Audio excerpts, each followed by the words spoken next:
সিলেটের সড়কগুলোতে দাপিয়ে বেড়াচ্ছে অবৈধ সিএনজি অটোরিকশা। আশপাশের জেলার অনেক সিএনজি চলাচল করছে অবাধে, এমনকি নাম্বারবিহীন অনেক সিএনজি দেখা যায় জেলা জুড়ে। অভিযোগ রয়েছে স্থানীয় প্রশাসন ও পুলিশের ছত্রছায়ায় দিনের পর দিন অবাধে চলছে এসব যান। পিঙ্কু দাসের রিপোর্ট, জানাচ্ছেন জামালুন নূর।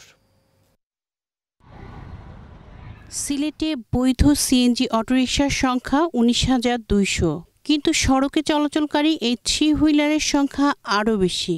প্রতিদিন কয়েক হাজার সিএনজি সিলেট ও এর আশপাশের জেলা মৌলভীবাজার, সুনামগঞ্জ সহ সর্বত্র দাপিয়ে বেড়াচ্ছে। এসব সিএনজির অধিকাংশরই নেই বৈধ লাইসেন্স।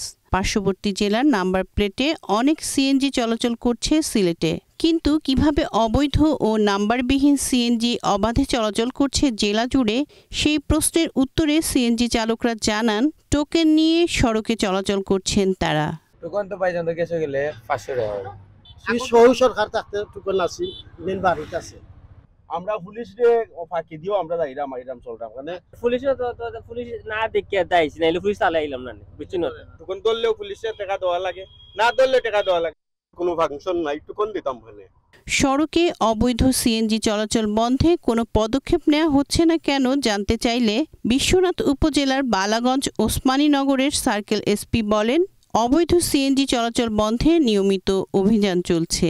আমরা আমাদের জায়গা থেকে আমাদের সর্বোচ্চ চেষ্টাটুকু করব যে এই ধরনের অবৈধ সিএনজি গুলো যেন চলতে না পারে।